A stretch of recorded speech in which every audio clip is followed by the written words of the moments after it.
दिल्ली शराब घोटाले में आम आदमी पार्टी के नेताओं पर बारी बारी से शिकंजा कसता जा रहा है। सुप्रीम कोर्ट ने मनीष सिसोदिया को जमानत देने से इनकार किया तो प्रवर्तन निदेशालय ने मुख्यमंत्री अरविंद केजरीवाल को समन भेज दिया। केजरीवाल को 2 नवंबर को ईडी के सामने पेश होना होगा। केजरीवाल से पहले मनीष सिसोदिया और संजय सिंह इसी मामले में जेल जा चुके हैं। ईडी की चार्जशीट में आपके एक अन्य प्रमुख नेता राघव चड्ढा का भी जिक्र हो चुका है। उधर पंजाब के आप विधायक कुलवंत सिंह के ठिकानों पर भी शराब घोटाले के मामले में ही छापेमारी चल रही है। ये तो हुए आम आदमी पार्टी के नेताओं की बात, जिन पर ईडी का शिकंजा लगातार कसता जा रहा है। इनके अलावा कारोबारी और अन्य लोग भी दिल्ली शराब घोटाला मामले में फंसे हुए हैं। दिल्ली शराब घोटाले की जांच 2 केंद्रीय एजेंसियां कर रही हैं, सीबीआई और ईडी। ईडी ने अपनी एक चार्जशीट में दावा किया है कि घोटाले के लिए बनाई गई नई आबकारी नीति दरअसल दिल्ली के मुख्यमंत्री अरविंद केजरीवाल के दिमाग की ही उपज थी। अरविंद केजरीवाल का नाम प्राइवेट कंपनियों के लिए कमीशन तय करने, शराब कारोबार में दक्षिण भारत के नेताओं और कारोबारियों को हिस्सेदारी देने संबंधी मामलों में आया है। ईडी ने इस साल जनवरी में दायर चार्जशीट में दावा किया था कि बिजनेसमैन समीर महेंद्रू से केजरीवाल ने ही कहा था कि विजय नायर उनका आदमी और महेंद्रू नायर पर भरोसा कर सकते हैं। नायर ने वीडियो कॉल करके महेंद्रू और केजरीवाल की बात करवाई थी। मनीष सिसोदिया के सचिव रहे सी अरविंद ने 7 दिसंबर 2022 को जांच एजेंसियों के सामने अपना बयान दर्ज करवाया कि होलसेल बिजनेस के लिए प्रॉफिट मार्जिन बढ़ाकर 12% करने की जानकारी उन्हें सीएम केजरीवाल के आवास पर ही दी गई। ईडी ने दावा किया कि आंध्र प्रदेश की सत्ताधारी पार्टी वाईएसआर कांग्रेस के सांसद मंगुंटा श्रीनिवासुलु रेड्डी ने केजरीवाल से मुलाकात की थी और केजरीवाल ने दिल्ली के शराब कारोबार में उनकी हिस्सेदारी के लिए बधाई दी थी। दिल्ली सरकार में मंत्री आतिशी मारलेना ने आशंका जताई है कि ईडी 2 नवंबर को अरविंद केजरीवाल को गिरफ्तार भी कर लेगी। आपको बता दें, 17 नवंबर 2021 को दिल्ली सरकार ने राज्य में नई शराब नीति लागू की। इसके तहत राजधानी में 32 जोन बनाए गए और हर जोन में ज़्यादा से ज़्यादा 27 दुकानें खुलनी थी। इस तरह से कुल मिलाकर 849 दुकानें खुलनी थी। नई शराब नीति में दिल्ली की सभी शराब की दुकानों को प्राइवेट कर दिया गया। इसके पहले दिल्ली में शराब की 60% दुकानें सरकारी और 40% प्राइवेट थीं। नई नीति लागू होने के बाद 100% प्राइवेट हो गई। सरकार ने तर्क दिया था कि इससे 3,500 करोड़ रुपए का फायदा होगा।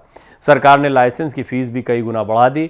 जिस L1 लाइसेंस के लिए पहले ठेकेदारों को 25 लाख रुपए देना पड़ता था, नई शराब नीति लागू होने के बाद उसके लिए ठेकेदारों को 5 करोड़ रुपए चुकाने पड़े। इसी तरह अन्य कैटेगरी में भी लाइसेंस की फीस में काफ़ी बढ़ोतरी हुई। नई शराब नीति से जनता और सरकार दोनों को नुकसान होने का आरोप है। वहीं बड़े शराब कारोबारियों को फायदा होने की बात कही जा रही है। भारतीय जनता पार्टी का यही आरोप है। 3 तरह से घोटाले की बात सामने आ रही है। इसे समझने के लिए हमें थोड़ा आंकड़ों पर नजर डालनी पड़ेगी। शराब बिक्री के लिए ठेकेदारों को लाइसेंस लेना पड़ता है।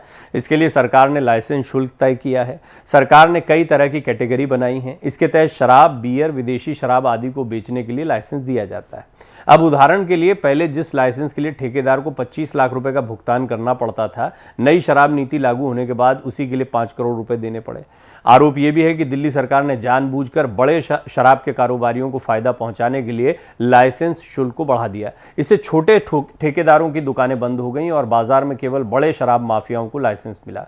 विपक्ष का आरोप यह भी है कि इसके एवज में आपके नेताओं और अफसरों को शराब माफियाओं ने मोटी रकम घूस के तौर पर दी। सरकार का तर्क है कि लाइसेंस फीस बढ़ाने से सरकार को एकमुश्त राजस्व की कमाई हुई। इससे सरकार ने जो उत्पाद शुल्क और वैट घटाया, उसकी भरपाई हो गई। दूसरा आरोप शराब की बिक्री को लेकर है। उदाहरण के लिए मान लीजिए, पहले अगर 750 ml की एक शराब की बोतल 530 रुपये में मिलती थी, तब इस एक बोतल पर रिटेल कारोबारी को 33 रुपये 35 पैसे का मुनाफा होता था, जबकि 223 रुपये 89 पैसे का उत्पाद कर और 106 रुपये वैट के रूप में सरकार को मिलता था। मतलब एक बोतल पर सरकार को 329 रुपये 89 पैसे का फायदा मिलता था।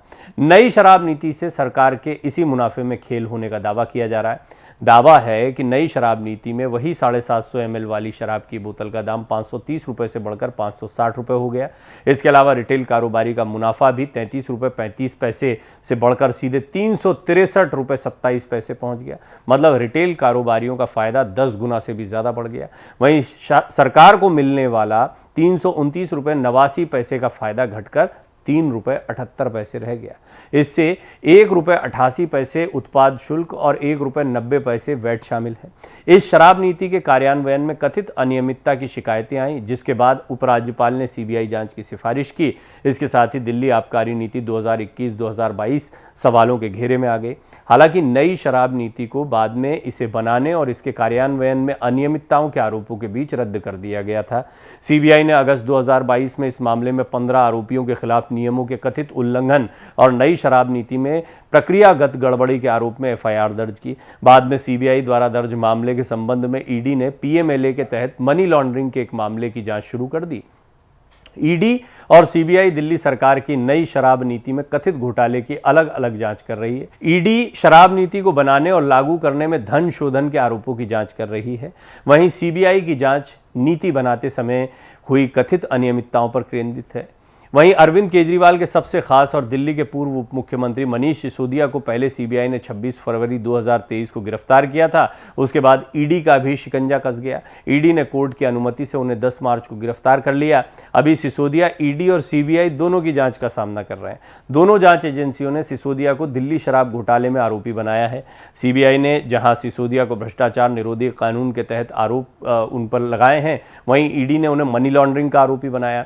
सीबीआई ने नई आबकारी नीति में धोखाधड़ी और घूसखोरी के आरोप में अन्य 14 लोगों के साथ मनीष सिसोदिया पर 17 अगस्त 2022 को केस दर्ज किया था। फिर ईडी ने उन पर मनी लॉन्ड्रिंग का मामला दर्ज कर लिया। सुप्रीम कोर्ट ने साफ कहा है कि मनीष सिसोदिया 3 महीने से पहले जमानत याचिका दाखिल नहीं कर सकते। 3 महीने बाद वो तभी जमानत मांग सकते हैं जब उन्हें लगे कि शराब घोटाले में उनके खिलाफ मामले की सुनवाई में लेट लतीफी हो रही है। मनीष सिसोदिया पर आरोप है कि उन्होंने एक्साइज डिपार्टमेंट के मंत्री के तौर पर एक्साइज पॉलिसी के खिलाफ फैसले लिए। उन्होंने शराब लाइसेंस लेने वालों को फायदा पहुंचाने के लिए सरकारी खजाने की चिंता नहीं की और सरकार को नुकसान हुआ। सिसोदिया ने शराब कारोबारियों को फायदा पहुंचाने के बदले उनसे रिश्वत ली। बिजनेसमैन अमित अरोड़ा से सिसोदिया को करीब 2.2 करोड़ रुपए, करीब 2 करोड़ 20 लाख रुपए जो है वो घूस के तौर पर मिले, ये आरोप लगाए गए हैं। लाइसेंस के लिए आवेदन करने वाली एक कंपनी जब एनओसी नहीं ले सकी तो नियमों के खिलाफ जाकर उसकी 30 करोड़ रुपए की रकम लौटा दी गई। कोविड महामारी के दौरान शराब दुकानें बंद रहीं तो शराब कंपनियों को लाइसेंस फीस में 144.36 करोड़ रुपए की छूट दी गई। मनीष सिसोदिया ने सबूत छिपाने के लिए 14 फोन और 43 सिम कार्ड बदले। इनमें 5 सिम कार्ड ने सिसोदिया अपने नाम पर ही उन्होंने लिए थे, बाकी सिम दूसरों के नाम से इशू करवाए गए थे। सुप्रीम कोर्ट ने भी सोमवार को मनीष सिसोदिया को यह कहते हुए जमानत देने से इनकार कर दिया है कि ईडी से मिले सबूतों के आधार पर इतना तो लग रहा है कि दिल्ली शराब घोटाले में 338 करोड़ रुपए का लेन देन हुआ है। दिल्ली शराब घोटाले में पूछताछ के दौरान आम आदमी पार्टी के राज्यसभा सांसद संजय सिंह का नाम दिनेश अरोड़ा ने लिया। दिनेश अरोड़ा अब इस मामले में सरकारी गवाह बन गए हैं। उसने पूछताछ में बताया कि आपके लिए फंड जुटाने के एक कार्यक्रम में उसकी मुलाकात संजय सिंह से हुई थी। उसके बाद वो मनीष सिसोदिया के संपर्क में आया। ईडी की चार्जशीट में कहा गया कि संजय सिंह ने दिनेश अरोड़ा को आपके लिए फंड जुटाने की जिम्मेदारी दी तो उसने कई रेस्तरां मालिकों से बात की और मनीष सिसोदिया को 32 लाख रुपए का चेक दिया। ईडी ने अपनी चार्जशीट में इसी साल जनवरी में संजय सिंह का नाम जोड़ा था, जब दिनेश अरोड़ा ने ईडी को बताया कि संजय सिंह ने दिल्ली में शराब कारोबार के सिलसिले में रेस्तरां मालिकों के साथ बैठक की थी।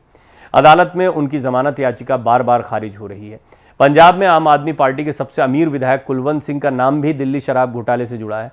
इस संबंध में ईडी ने मंगलवार को कुलवंत के आवास समेत करीब 2 दर्जन ठिकानों पर छापेमारी की है। इनमें कई हवाला कारोबारियों से जुड़े ठिकाने भी शामिल हैं। कुलवंत सिंह आप विधायक के साथ साथ पंजाब के बड़े रियल एस्टेट बिजनेसमैन भी हैं। बताया जाता है कि उनका करीब 1,500 करोड़ रुपए का कारोबार है। पंजाब की क्षेत्रीय पार्टी शिरोमणि अकाली दल के महासचिव बिक्रम सिंह मजीठिया ने एक्स पोस्ट में बताया कि ईडी ने कुलवंत सिंह के खिलाफ छापेमारी दिल्ली और पंजाब में शराब घोटाले की जांच के सिलसिले में की है। उन्होंने कहा कि पंजाब में भी 550 करोड़ रुपए का शराब घोटाला हुआ है, जिसका फायदा आम आदमी पार्टी को हुआ है। आम आदमी पार्टी के एक और राज्यसभा सांसद राघव चड्ढा का जिक्र भी ईडी की चार्जशीट में आ चुका है। मनीष सिसोदिया के पीए ने राघव चड्ढा का नाम लिया था, जिसका जिक्र ईडी ने चार्जशीट में किया। हालांकि राघव चड्ढा को चार्जशीट में आरोपी के तौर पर शामिल नहीं किया गया है। सिर्फ इतना ही कहा गया है कि मनीष सिसोदिया के घर जब उनके पीएसी अरविंद को बुलाया गया था तब वो वहां पर राघव चड्ढा भी मौजूद थे। अरविंद ने ईडी को बताया कि तब सिसोदिया के घर एक्साइज कमिश्नर वरुण रूजम, विजय नायर और पंजाब एक्साइज डायरेक्टरेट के कई अधिकारी मौजूद थे। ईडी की चार्जशीट में नाम आने पर राघव चड्ढा ने तीखी प्रतिक्रिया दी थी। उन्होंने कहा था कि जानबूझकर उनकी प्रतिष्ठा को ठेस पहुंचाने की कोशिश की जा रही है। तो बहुत सारे लोगों के नाम आ रहे हैं। शराब नीति किसी एक व्यक्ति के द्वारा लागू नहीं की जाती, ये पूरी सरकार के द्वारा लागू की जाती है। निश्चित तौर पर जब सरकार के सारे बड़े बड़े जितने भी आप मंत्री देख रहे हैं, वो लोग जो कहीं भी डिसीजन लेने में कोई भूमिका निभाते हैं उनको देख रहे हैं, जो किसी तरह से पार्टी फंड के तौर पर इसको डाइवर्ट करते हैं उनको आप देख रहे हैं, तो मुख्यमंत्री अरविंद केजरीवाल इससे अछूते नहीं रह सकते। बात तो बहुत स्पष्ट है। आतिशी मार लेना तो यहाँ तक कह चुकी हैं कि ईडी ने उनको बुलाया ज़रूर है, लेकिन 2 नवंबर को उनकी गिरफ्तारी हो सकती है।